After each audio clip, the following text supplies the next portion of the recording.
1970년대 인류 역사상 가장 거대한 도전이 사우디아라비아의 뜨거운 모래밭 위에서 펼쳐지고 있었습니다. 대한민국 건설의 역사가 시작되는 순간이었죠. 하지만 그때 예상치 못한 작은 괴물이 등장했습니다. 세계가 이 문제 앞에서 발칵 뒤집혔습니다. 사우디의 주베일 산업항 건설 현장.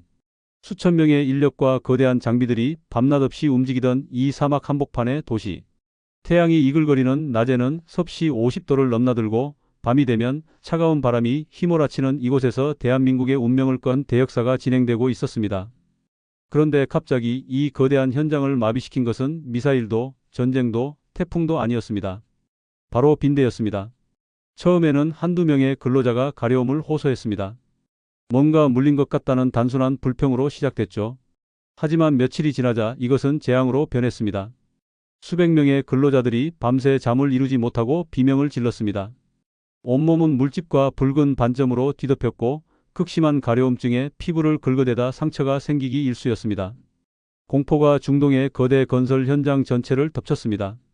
문제는 단순히 불편함이 아니었습니다. 밤에 잠을 못 자니 낮에 작업을 할 수 없었습니다. 피로가 누적된 근로자들은 사고 위험에 노출되었고 작업 효율은 수직 하락했습니다. 현장 분위기는 급격히 악화되었습니다. 한국으로 돌아가겠다는 근로자들이 속출했고 일부는 실제로 짐을 쌌습니다. 더 끔찍한 것은 빈대의 번식 속도였습니다. 하루가 다르게 그 수가 기하급수적으로 늘어났습니다. 침대, 매트리스, 가구 틈새, 벽의 균열, 심지어 옷가지 사이까지. 빈대는 마치 보이지 않는 군대처럼 현장 전체를 점령해 갔습니다. 건설 현장은 곧 거대한 전염병과 같은 공포의 숙주가 되었고 이로 인해 수조 원의 프로젝트가 멈출 위기에 놓였습니다. 현장 관리자들은 급히 회의를 소집했습니다. 이대로 가다가는 공사 전체가 중단될 수밖에 없었습니다. 계약 위반, 막대한 위약금, 그리고 무엇보다 국제 무대에서의 신뢰 추락. 모든 것이 이 작은 벌레 때문에 무너질 판이었습니다. 이 작은 벌레 한 마리가 대한민국의 운명을 흔들고 있었던 겁니다. 사막의 밤은 깊어갔고 근로자 숙소에서는 또다시 가려움에 몸부림치는 소리가 들려왔습니다. 누군가는 손전등을 켜고 매트리스를 뒤집어 빈대를 찾아 헤맸지만 그것들은 마치 유령처럼 낮에는 숨었다가 밤에만 나타나 피를 빨아먹었습니다. 현장 책임자들은 잠 못 이루는 밤을 보내며 고민했습니다. 도대체 어떻게 해야 이 재앙을 끝낼 수 있을 것인가? 답은 보이지 않았고 시간만 흘러갔습니다. 그리고 시간이 흐를수록 대한민국이 중동에서 쌓아 올리려던 꿈은 조금씩 무너져 내리고 있었습니다. 이 프로젝트가 왜 그토록 중요했을까요? 이것은 단순히 돈의 문제가 아니었습니다. 4조 원이 넘는 거액의 공사 수주, 오일 쇼크로 휘청이던 대한민국 경제를 살려낼 유일한 희망이었습니다. 1970년대 중반 대한민국은 절체절명의 위기에 처해 있었습니다. 1차 오일 쇼크로 석유 가격이 폭등했고 수입에 의존하던 한국 경제는 순식간에 마비되었습니다. 공장은 멈췄고 물가는 천정부지로 치솟았으며 실업자가 거리에 넘쳐났습니다. 국가 전체가 암흑 속으로 빠져들고 있었습니다. 그때 나타난 것이 바로 중동 건설 붐이었습니다. 석유로 부자가 된 중동 국가들이 막대한 자본을 쏟아부으며 현대적인 도시와 항만, 산업시설을 건설하기 시작한 것입니다. 이것은 한국에게 천재일우의 기회였습니다. 주베일 산업항 프로젝트는 그 중에서도 최대 규모였습니다. 사우디아라비아가 국가의 미래를 걸고 추진하는 초대형 프로젝트. 아무것도 없는 사막을 세계적인 산업도시로 바꾸는 인류 역사상 유례없는 도전이었습니다. 한국은 이 프로젝트를 따냈습니다. 선진국들과의 치열한 경쟁 끝에 한국의 기술력과 성실함을 인정받아 계약서에 서명했습니다. 이 순간 대한민국 전체가 환호했습니다. 이것은 단순한 건설 계약이 아니라 나라를 살릴 생명줄이었으니까요. 하지만 빈대는 그 희망을 갉아먹기 시작했습니다. 문제의 핵심은 빈대의 생존력에 있었습니다. 빈대는 인류가 알고 있는 해충 중에서도 가장 끈질긴 생명체 중 하나입니다. 몸길이 5mm도 안 되는 작은 몸집이지만 그 생명력은 상상을 초월합니다. 일반적인 살충제를 뿌리면 어떻게 될까요? 표면에 있는 성충 몇 마리는 죽을지 모릅니다. 하지만 문제는 알이었습니다. 빈대 암컷은 하루에 5개에서 10개의 알을 낳습니다. 그 알들은 가구 틈새, 매트리스 안쪽, 벽에 작은 균열 속 깊숙이 숨어 있습니다. 살충제는 껍데기만 태울 뿐 가구와 틈새 깊숙이 숨은 알까지는 결코 닿지 못했습니다. 며칠이 지나면 그 알에서 새끼들이 부화합니다. 그리고 다시 똑같은 악몽이 시작됩니다. 근로자들은 절망했습니다. 아무리 죽여도 다시 나타난다. 이것은 끝없는 전쟁이었습니다. 빈대는 끈질기게 다시 부활했습니다. 현장 관리팀은 더 이상 자체 해결이 불가능하다고 판단했습니다. 그래서 전문가를 불렀습니다. 누구를 불렀을까요? 당시 세계 최고의 기술력을 자랑하던 서구 선진국의 방역 전문팀이었습니다. 선진서구 방역팀이 3개월간 멈췄을 때 그들이 동원한 것은 당시 최고 기술이라 불리던 고농축 화학 살충제와 미세 분사 장비였습니다. 미국과 유럽에서 날아온 전문가들은 자신만만했습니다. 그들은 최신형 살충제를 가져왔습니다. 미세한 입자로 분사되어 틈새 구석구석까지 파고든다는 첨단 약품이었습니다. 게다가 특수 제작된 고압 분사기까지 동원했습니다. 비용은 어마어마했습니다. 수십만 달러가 투입되었습니다. 현장 전체를 몇 번이고 소독했습니다. 작업은 철저했고 매뉴얼은 완벽했습니다. 서구 전문가들은 이제 문제없다고 자신했습니다. 하지만 결과는 처참했습니다. 일주일 후 빈대는 다시 나타났습니다. 2주 후에는 개체수가 오히려 더 늘어났습니다. 한 달이 지나자 상황은 처음보다 더 악화되었습니다. 근로자 숙소는 화학약품 냄새로 가득했지만 빈대 박멸 수치는 30%를 넘지 못했습니다. 전문가들은 당황했습니다. 분명히 매뉴얼대로 했는데 왜 안 되는 걸까? 그들은 여러 가지 이유를 댔습니다. 사막의 특수한 환경 때문이다. 대규모 합숙 시설이라 재감염이 빠르다. 이 지역 빈대는 약품 저항성이 강하다. 3개월이 흘렀습니다. 비용은 계속 늘어났지만 효과는 없었습니다. 전문가들은 결국 백기를 들었습니다. 전문가들은 고개를 저었습니다. 이 사막의 환경, 대규모 합숙시설, 그리고 빈대의 저항력을 고려했을 때 기존 방식으로는 절대 불가능하다는 판정이 내려졌습니다. 불가능하다는 선고였습니다. 과학이, 기술이, 선진국의 노하우가 모두 무릎을 꿇은 순간이었습니다. 100억 달러의 초대형 프로젝트가 빈대 때문에 무너질 위기에 놓인 것입니다. 절망적인 상황이었습니다. 한국 현장 책임자들은 본국에 긴급 보고를 올렸습니다. 공사 중단 불가피. 이 보고서가 서울에 도착했을 때 정부와 기업은 패닉 상태에 빠졌습니다. 이 프로젝트가 무산되면 한국 경제는 다시 나락으로 떨어질 것이 분명했습니다. 모두가 절망하고 있었습니다. 세계 최고의 전문가들도 손을 들었는데 대한민국이 무엇을 할 수 있단 말인가? 그때 한 남자가 중동행 비행기에 올랐습니다. 모두가 이 문제를 과학의 영역으로 규정하고 더 강력한 살충제와 복잡한 장비를 찾고 있을 때였습니다. 절망의 한가운데 한 남자가 등장합니다. 바로 현대건설의 정주영 회장이었습니다. 정주영. 이 이름은 이미 한국 건설업계의 전설이었습니다. 학력도 배경도 없이 맨손으로 시작해 대한민국 최고의 건설 기업을 만들어낸 입지전적 인물. 그는 불가능이라는 단어를 인정하지 않는 사람이었습니다. 서울에서 날아온 긴급 보고서를 받아든 정 회장은 즉시 사우디행 비행기표를 끊었습니다. 주변 사람들은 만류했습니다. 회장님이 직접 가실 필요가 있습니까? 전문가들도 해결 못한 문제인데요. 하지만 정 회장의 결심은 확고했습니다. 내가 직접 봐야겠어. 사막에 도착한 정주영 회장은 곧바로 현장으로 향했습니다. 근로자 숙소를 둘러보고 피해 상황을 점검했습니다. 그는 서류가 아니라 자기 눈으로 직접 확인하는 사람이었습니다. 침대를 들여다보고 매트리스를 뒤집어보고 심지어 손으로 틈새를 더듬어 보기까지 했습니다. 그는 현장을 둘러본 후 과학적 분석이나 화학 공식을 들이대지 않았습니다. 대신 너무나 단순하고 원시적인 방법을 제안했습니다. 그의 말에 모두가 당황했습니다. 현장 책임자들을 불러 모은 정 회장은 입을 열었습니다. 물을 끓여. 예? 물을요? 그래. 물을 펄펄 끓여서 이 침대며 가구며 전부 부어버려. 순간 회의실이 얼어붙었습니다. 현장 관리자들은 서로 얼굴만 쳐다봤습니다. 이게 무슨 소리인가? 세계 최고의 전문가들이 첨단 장비로도 실패한 문제를 끓는 물로 해결하겠다고? 한 관리자가 조심스럽게 입을 열었습니다. 회장님, 그런데 서구 방역팀도 실패했는데 물로 어떻게? 그 사람들이 물을 써봤어? 아니요, 하지만 해보기나 했어? 정 회장의 목소리는 단호했습니다. 그의 눈빛에는 확신이 있었습니다. 그는 뭔가를 알고 있었습니다. 현장에서 평생을 살아온 사람만이 가질 수 있는 직관이었습니다. 모두가 미친 짓이라 비웃었지만 한국은 이것을 시작했습니다. 그것은 다름 아닌 끓는 물이었습니다. 정 회장이 지시한 방법은 물 양동이 작전이었습니다. 방법은 놀라울 정도로 단순했습니다. 큰 솥에 물을 끓입니다. 펄펄 끓는 물을 양동이에 담습니다. 그 물을 빈대가 서식하는 침대, 매트리스, 가구에 직접 붓습니다. 그게 전부였습니다. 하지만 이것은 중동 사막 한복판에서는 말처럼 쉬운 일이 아니었습니다.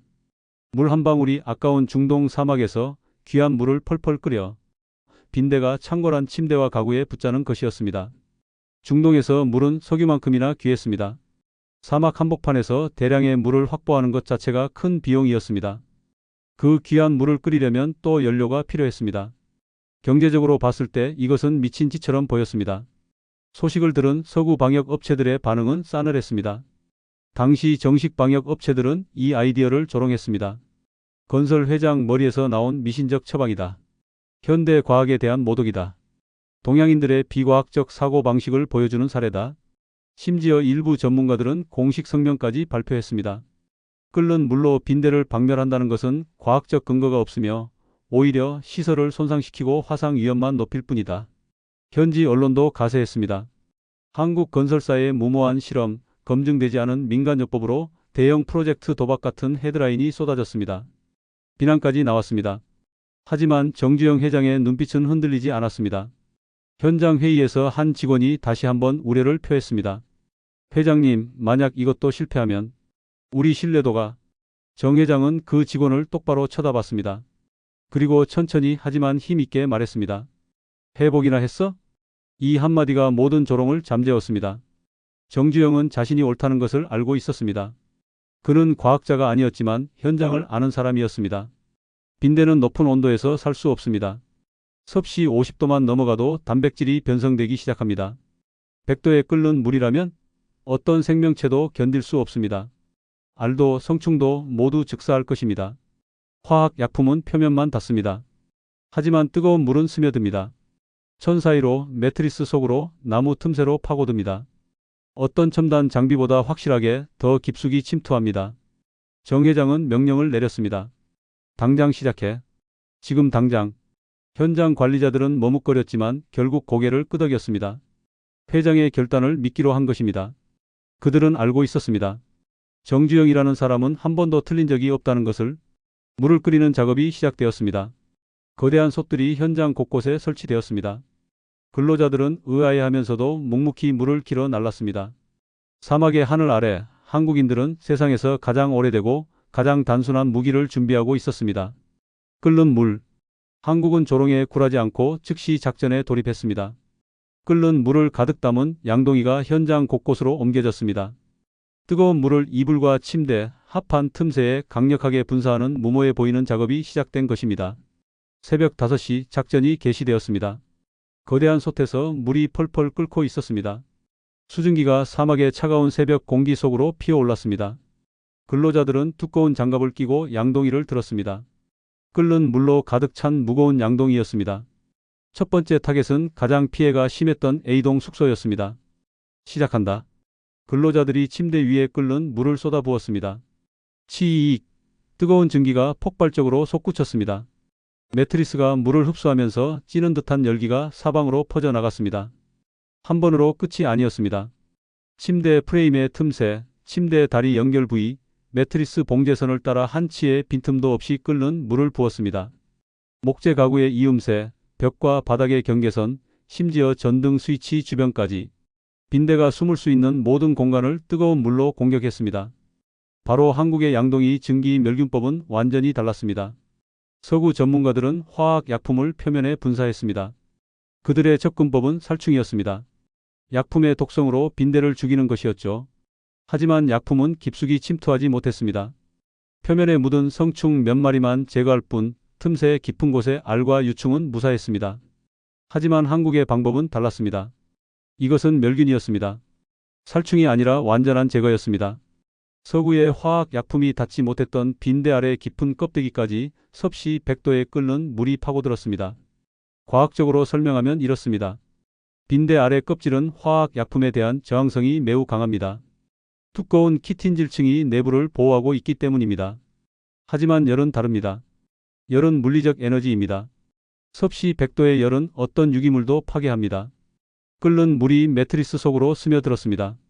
천 섬유를 따라 스펀지 구조를 타고 가장 깊은 곳까지 침투했습니다. 그곳에 숨어있던 빈대 알들이 순식간에 익어버렸습니다. 내부의 단백질이 응고되고 생명활동이 완전히 정지했습니다. 단순히 약품으로 빈대를 마비시키는 것이 아니라 빈대의 생명 자체를 뿌리째 태워버리는 원초적이고도 치명적인 공격이었습니다. 작업은 체계적으로 진행되었습니다. 한 팀이 끓는 물을 붓는 동안 다른 팀은 다음 배치에 물을 끓였습니다. 쉬지 않고 멈추지 않고 모든 숙소를 샅샅이 훑어나갔습니다. 첫날 A동부터 D동까지 4개 동을 완료했습니다. 둘째 날 E동부터 H동까지 작업이 계속되었습니다. 셋째 날 마지막 구역인 관리동과 식당 구역까지 마무리되었습니다. 이 작전이 며칠 만에 만들어낸 결과는 충격적이었습니다. 작업 후 첫날 밤 근로자들은 조심스럽게 잠자리에 들었습니다. 아직도 반신반의하는 표정들이었습니다. 정말 효과가 있을까? 하지만 그날 밤 기적이 일어났습니다. 아무도 가려움을 호소하지 않았습니다. 아침이 되자 근로자들은 서로의 얼굴을 쳐다봤습니다. 믿기지 않는다는 표정들이었습니다. 한 근로자가 소리쳤습니다. 한 번도 안 물렸어. 환호성이 터져 나왔습니다. 숙소 전체가 들썩였습니다. 몇 달 만에 처음으로 편안한 밤을 보낸 것입니다. 하지만 이것으로 끝이 아니었습니다. 진짜 확인은 지금부터였습니다. 관리팀은 철저한 검증에 들어갔습니다. 침대에 깔려있던 매트리스와 가구 틈새에서 수많은 빈대의 사체가 쏟아져 나왔습니다. 매트리스를 뜯어보았습니다. 끓는 물에 익어 죽은 빈대들이 가득했습니다. 성충뿐만 아니라 유충 그리고 알까지 모든 생명 단계의 빈대가 완전히 박멸된 것입니다. 나무 가구의 틈새를 조사했습니다. 역시 마찬가지였습니다. 살아있는 개체는 단 한 마리도 발견되지 않았습니다. 일주일이 지났습니다. 재감염 징후는 전혀 나타나지 않았습니다. 2주가 지났습니다. 여전히 완벽했습니다. 한 달 후 공식 검증 결과가 나왔습니다. 그 결과는 빈대의 99.9% 완전 박멸이었습니다. 숫자로 표현하면 이렇습니다. 작전 전 빈대 개체수 추정치는 수만 마리였습니다. 작전 후 생존 개체수는 10마리 미만이었습니다. 그나마 발견된 몇 마리도 외부에서 새로 유입된 것으로 추정되었습니다. 서구 방역팀의 성공률 30%와 비교하면 압도적인 차이였습니다. 아니, 비교 자체가 무의미했습니다. 이것은 완전히 다른 차원의 결과였습니다. 현장 근로자들은 밤새 숙면을 취할 수 있게 되었고 사기가 하늘을 찔렀습니다. 작업 효율이 급격히 회복되었습니다. 피곤에 지쳐 비틀거리던 근로자들이 활기를 되찾았습니다. 사고율이 급감했습니다. 무엇보다 중요한 것은 한국으로 돌아가겠다던 근로자들이 마음을 바꿨다는 것입니다. 우리가 해냈어. 역시 정주영 회장님이야. 한국인은 못하는 게 없어. 현장 전체에 자신감이 넘쳐 흘렀습니다. 빈대라는 작은 적을 물리쳤다는 승리감이 그들에게 더 큰 힘을 주었습니다. 이제 어떤 어려움이 와도 극복할 수 있을 것 같았습니다. 단순한 물 양동이 하나가 수개월간 수많은 화학 약품이 실패했던 문제, 서구 선진국들이 풀지 못했던 난제를 압도적인 수치로 해결해낸 것입니다. 이는 과학의 승리가 아닌 인간의 끈기와 지혜의 승리였습니다. 정주영 회장은 현장을 둘러보며 조용히 미소 지었습니다. 그의 직관이 옳았습니다. 가장 단순한 해법이 가장 강력한 해법이었습니다. 사막의 태양 아래 한국인들은 다시 한번 증명했습니다. 불가능이란 없다는 것을. 이 작은 승리는 곧 전 세계를 뒤흔드는 초대형 뉴스가 되었습니다. 빈대와의 전쟁에서 승리했다는 소식은 단순히 청소 성공을 넘어 한국인들의 문제 해결 능력과 불굴의 의지를 전 세계에 각인시켰습니다. 소식은 빠르게 퍼져나갔습니다. 처음에는 현장 내부에서 소문으로 시작되었습니다. 한국인들이 빈대를 박멸했대. 끓는 물로 해결했다던데. 다른 국가 건설사 직원들도 귀를 기울이기 시작했습니다. 그들도 빈대 문제로 골머리를 앓고 있었기 때문입니다. 일주일 후 사우디 정부 관계자들이 현장을 방문했습니다. 그들은 믿을 수 없다는 표정으로 숙소를 점검했습니다. 깨끗했습니다. 완벽했습니다. 빈대의 흔적은 어디에도 없었습니다. 정말 물만 사용한 것이요? 예, 끓는 물입니다.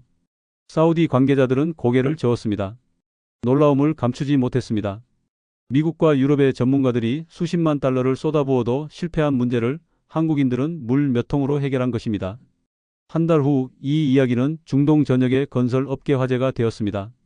쿠웨이트, UAE, 카타르의 건설 현장에서도 한국의 방법을 문의하기 시작했습니다. 중단 위기였던 4조 원 규모의 초대형 프로젝트는 즉시 정상화되었습니다. 빈대 문제로 지연되었던 공정이 다시 움직이기 시작했습니다. 멈춰있던 중장비가 가동되었고 자재 반입이 재개되었으며 근로자들은 24시간 3교대로 작업에 매진했습니다. 프로젝트 발주처인 사우디 정부는 감탄했습니다. 한국 건설사에 대한 평가가 완전히 달라졌습니다. 이들은 어떤 문제든 해결할 수 있다. 창의적이고 실용적이다. 신뢰할 수 있는 파트너다. 한국 건설사에 대한 중동 국가들의 신뢰는 최고 수준으로 치솟았습니다. 주베일 프로젝트는 예정대로 완공되었습니다. 아니, 예정보다 빨리 완공되었습니다. 빈대 박멸 후 근로자들의 사기가 치솟아 작업 효율이 급상승했기 때문입니다. 이 성공은 연쇄 효과를 낳았습니다. 사우디가 한국을 신뢰하자 다른 중동 국가들도 주목하기 시작했습니다. 리비아의 대형 토목 공사, UAE의 항만 건설, 쿠웨이트의 도시 개발 프로젝트. 잇따라 한국 건설사에 발주가 들어왔습니다. 이 일환은 곧 한국 기업의 신화가 되어 이후 중동 특수의 결정적인 발판을 마련했습니다. 1970년대 후반부터 1980년대 초반까지 한국 건설사들은 중동에서 수백억 달러의 계약을 따냈습니다. 이 돈이 한국으로 흘러들어왔고 대한민국 경제는 기적적으로 부활했습니다. 오일 쇼크의 위기를 극복하고 고도 성장의 발판을 마련한 것입니다. 그 모든 것의 시작에 빈대 퇴치가 있었습니다. 작은 승리가 큰 신뢰를 만들었고 그 신뢰가 거대한 기회로 이어진 것입니다. 놀라운 것은 이 일이 있은 후 전 세계의 건설 현장과 방역 업체들이 한국의 물 양동이 방식을 연구하기 시작했다는 점입니다. 처음에는 조롱하던 서구 전문가들이 태도를 바꿨습니다. 학술 논문이 발표되었습니다. 열수 처리법을 이용한 빈대 박멸 사례 연구, 화학적 방역의 한계와 물리적 방역의 효과성 비교 분석, 국제방역 컨퍼런스에서 한국의 사례가 발표되었습니다. 청중들은 놀라워했습니다. 이렇게 단순한 방법을 왜 우리는 생각하지 못했을까? 이유는 간단했습니다. 그들은 너무 복잡하게 생각했기 때문입니다. 첨단 기술과 화학 약품에만 의존했기 때문입니다. 문제의 본질을 보지 못하고 외형적인 해결책에만 집착했기 때문입니다. 단순한 아이디어가 글로벌 스탠더드로 자리 잡는 순간이었습니다. 미국의 해충방제협회는 공식 가이드라인을 수정했습니다. 빈대 박멸을 위한 열처리 방법이 새로운 장으로 추가되었습니다. 유럽의 방역 업체들도 스팀 멸균 장비를 도입하기 시작했습니다. 한국의 물 양동이는 이제 전 세계 방역 산업의 표준이 되었습니다. 물론 그들은 이것을 더 세련되게 포장했습니다. 고압 스팀 클리너, 열수 분사 시스템, 증기 멸균 장치. 이름은 달라졌지만 본질은 같았습니다. 정주영 회장이 사막에서 제시한 그 단순한 아이디어였습니다. 지금 선진국들은 이 기술을 갖기 위해 수조 원을 베팅하고 있습니다. 2020년대 들어 빈대 문제가 다시 전 세계적으로 불거졌습니다. 파리, 런던, 뉴욕에서 빈대가 창궐했습니다. 호텔, 기숙사, 아파트가 빈대로 몸살을 앓았습니다. 각국 정부는 대책 마련에 나섰습니다. 수백억 원의 예산을 투입했습니다. 그리고 그들이 선택한 방법은 열처리였습니다. 정확히는 기술이 아닌 문제를 정면으로 돌파하는 한국인의 정신을 배우기 위해 필사적으로 노력하는 것입니다. 하지만 아이러니하게도 그들은 여전히 한국의 방식을 완전히 이해하지 못하고 있습니다. 그들은 여전히 복잡한 매뉴얼과 장비를 찾고 있지만 정주영 회장의 통찰력과 한국 근로자들의 실행력은 결코 모방할 수 없었습니다. 왜일까요? 그들에게는 하면 된다는 정신이 없기 때문입니다. 불가능 앞에서 포기하지 않는 끈기가 없기 때문입니다. 가장 단순한 해법에서 가장 강력한 힘을 찾아내는 지혜가 없기 때문입니다. 서구 방역 업체들은 수백만 달러짜리 장비를 개발했습니다. 하지만 한국 근로자들은 몇만 원짜리 양동이로 같은 결과를 만들어냈습니다. 아니, 더 나은 결과를 만들어냈습니다. 기술은 복제할 수 있습니다. 장비는 구입할 수 있습니다. 하지만 정신은 복제할 수 없습니다. 의지는 구입할 수 없습니다. 이것이 바로 한국의 힘이었습니다. 1970년대 사막에서 빈대를 물리친 그 힘, 아무것도 없는 폐허에서 세계 10위권 경제 대국을 만들어낸 그 힘, 가장 단순한 도구로 가장 위대한 기적을 만들어내는 힘. 빈대 퇴치 일화는 단순한 성공 사례가 아니었습니다. 이것은 한국인의 DNA를 보여주는 상징이었습니다. 세계가 지금도 배우고 싶어 하는, 그러나 결코 따라할 수 없는 무언가였습니다. 사막의 뜨거운 모래밭 위에서 한국인들은 세계에게 메시지를 보냈습니다. 우리는 어떤 어려움도 극복한다. 가장 단순한 방법으로 가장 확실하게. 그 메시지는 지금도 전 세계에 울려 퍼지고 있습니다. 빈대 퇴치의 성공 뒤에는 우리가 알지 못했던 더 깊은 고난이 있었습니다. 섭씨 50도를 넘나드는 사막의 열기 속에서 대한민국 근로자들은 모래 폭풍과 고독과 싸워야 했습니다. 가족에 대한 그리움, 낯선 문화에 대한 이질감, 모든 것이 그들을 짓눌렀습니다. 사막은 지옥이었습니다. 낮에는 섭씨 50도가 넘는 열기가 모든 것을 녹여버릴 듯 자결했습니다. 땅은 뜨거워서 맨손으로 만질 수 없었고 공기는 숨을 쉴 때마다 목구멍을 태웠습니다. 중장비의 금속 표면은 달궈진 프라이팬처럼 뜨거웠습니다. 잠시만 그늘을 벗어나도 현기증이 일어났습니다. 밤에는 반대였습니다. 영하로 떨어지는 기온, 낮의 지옥 같은 더위가 거짓말처럼 사라지고 뼈를 애는 추위가 찾아왔습니다. 근로자들은 얇은 담요에 몸을 웅크린 채 잠을 청했습니다. 그리고 모래 폭풍, 예고 없이 찾아오는 모래 폭풍은 모든 것을 멈추게 했습니다. 시야가 1m 앞도 보이지 않았고 모래가 눈과 코와 입으로 파고들었습니다. 작업은 중단되고 사람들은 숙소에 갇혀 폭풍이 지나가기만을 기다려야 했습니다. 물은 귀했고 음식은 단조로웠습니다. 전화 한 통 하려면 몇 시간을 기다려야 했습니다. 한국에 있는 가족의 목소리를 듣는 것은 사치였습니다. 한 근로자의 일기에는 이렇게 적혀 있었습니다. 오늘도 아내와 아이들 생각이 난다. 딸아이가 학교에 잘 다니고 있을까? 아들 녀석은 아빠 없어도 씩씩하게 지내고 있을까? 보고 싶다. 너무 보고 싶다. 하지만 참아야 한다. 이 돈을 벌어야 우리 가족이 먹고 산다. 조금만 더 버티자. 외로움은 사막의 열기보다 더 견디기 힘들었습니다. 낯선 문화도 장벽이었습니다. 언어가 통하지 않았습니다. 이슬람 문화는 한국과 완전히 달랐습니다. 돼지고기를 먹을 수 없었고 하루에 5번 기도 시간을 지켜야 했으며 라마단 기간에는 해가 떠 있는 동안 물 한 모금 마실 수 없었습니다. 현지인들의 눈빛도 때로는 차가웠습니다. 동양에서 온 노동자들, 무시와 편견이 섞인 시선들, 한국 근로자들은 이 모든 것을 묵묵히 견뎌야 했습니다. 게다가 우리를 막으려 했던 보이지 않는 손이 있었습니다. 이미 중동시장을 선점하고 있던 서구 선진국 건설사들, 그들은 한국의 성공을 달가워하지 않았습니다. 자신들의 시장을 빼앗기는 것을 막아야 했습니다. 장비 수급이 의문스럽게 지연되었습니다. 주문한 자재가 제때 도착하지 않았습니다. 서류 문제가 있다는 핑계였지만 모두가 알고 있었습니다.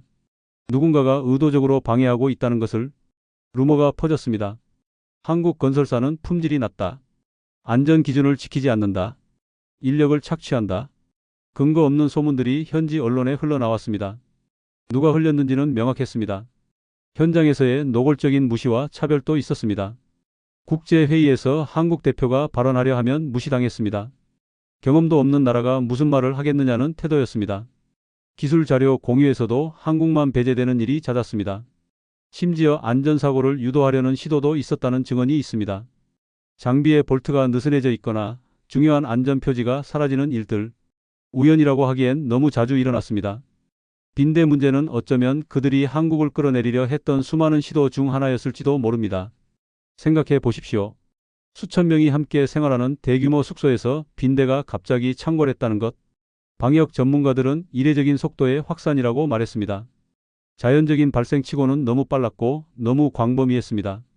진실이 무엇이든 한국은 이 시련을 극복해야 했습니다. 포기는 선택지에 없었습니다. 하지만 한국인의 정신은 무너지지 않았습니다. 정주영 회장의 불굴의 의지는 모든 근로자에게 전염되었습니다. 그는 현장을 자주 방문했습니다.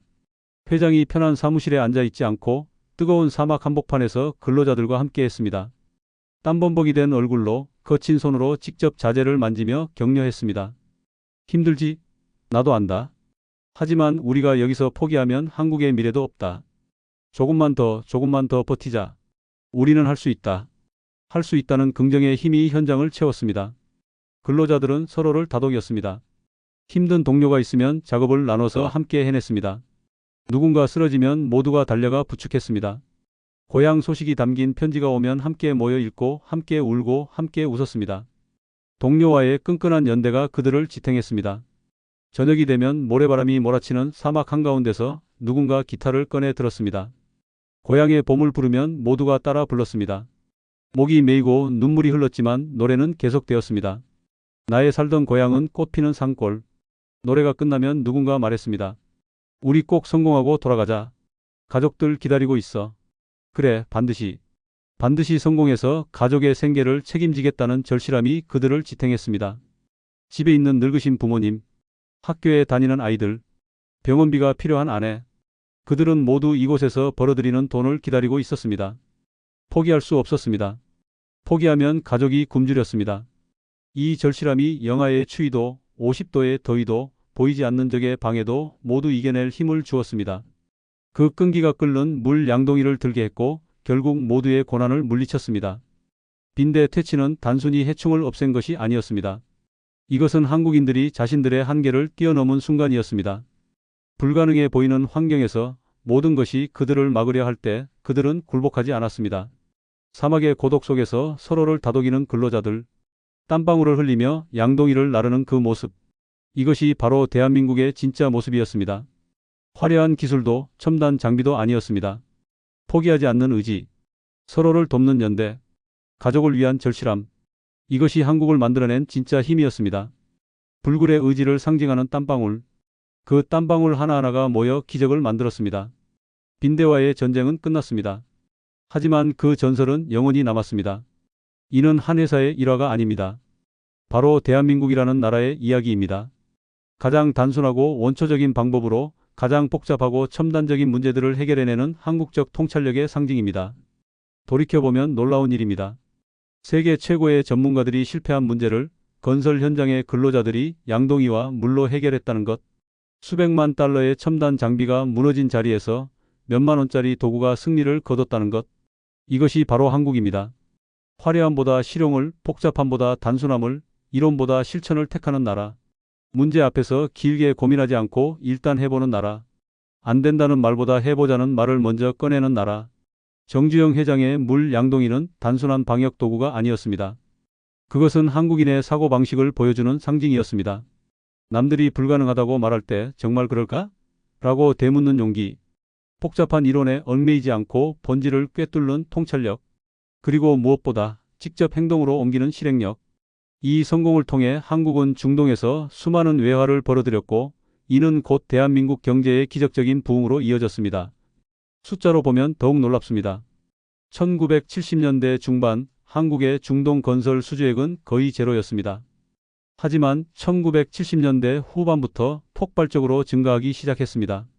1976년 15억 달러, 1978년 67억 달러, 1981년에는 무려 136억 달러에 달했습니다. 이 돈이 한국으로 들어왔습니다. 근로자들이 번 달러가 가족에게 송금되었고 그 돈으로 집을 샀고 아이들을 학교에 보냈고 사업을 시작했습니다. 건설사들이 번 외화는 국가 경제를 떠받쳤습니다. 오일 쇼크의 위기를 극복하고 중화공업을 육성하고 수출 산업을 키우는 미천이 되었습니다. 1970년대 말 한국의 1인당 국민소득은 1000달러를 넘어섰습니다. 1980년대에는 3000달러를 돌파했습니다.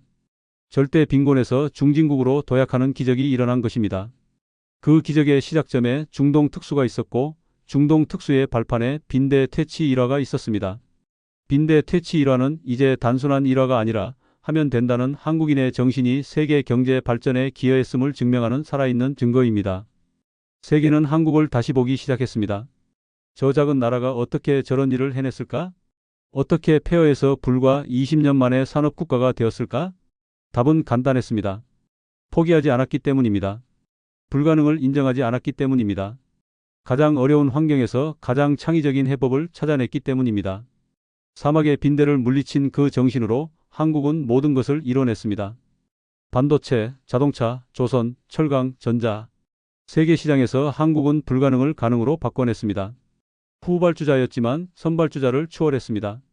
기술이 없었지만 기술을 만들어냈습니다. 자본이 없었지만 자본을 끌어모았습니다.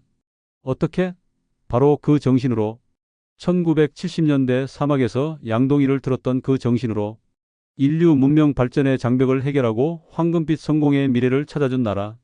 한국이 중동에 기여한 것은 단순히 건물을 짓는 것이 아니었습니다. 사막을 도시로 바꾸고 황무지를 산업단지로 만들고 불모지를 인류 문명의 거점으로 탄생시켰습니다. 쥐베일 산업항은 지금 세계 최대의 석유화학 단지 중 하나입니다. 그곳에서 생산되는 제품들이 전 세계로 수출됩니다. 수만 명이 일하고 수백만 명이 혜택을 받습니다. 그 시작에 한국이 있었습니다.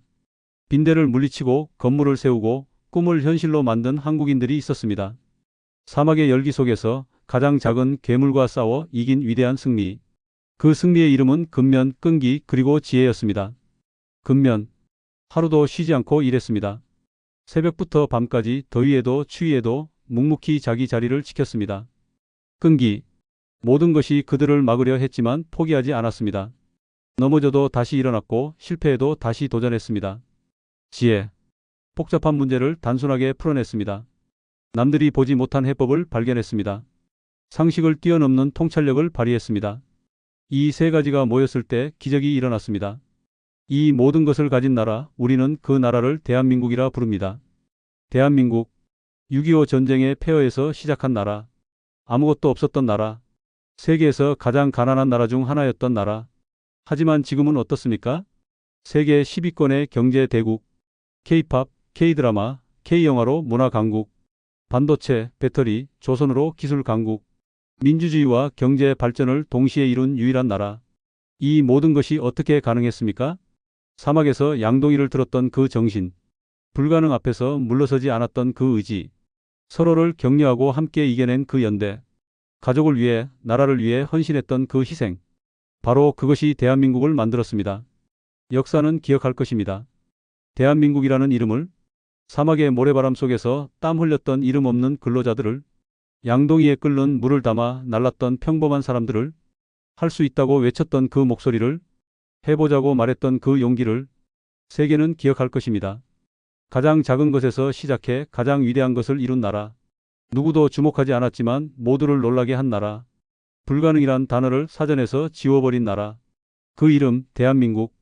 1970년대 사막에서 시작된 작은 승리는 지금도 계속되고 있습니다. 한국인의 DNA 속에 새겨진 그 정신은 다음 세대로 그 다음 세대로 이어지고 있습니다. 새로운 도전 앞에서, 새로운 위기 앞에서 한국은 또다시 묻습니다. 정말 안 될까? 한번 해보자. 그리고 해냅니다. 언제나 그랬듯이 이것이 대한민국입니다. 사막의 빈대를 물리치고 세계 경제의 기적을 만들어낸 나라. 가장 단순한 방법으로 가장 위대한 꿈을 실현한 나라. 역사는 기억할 것입니다.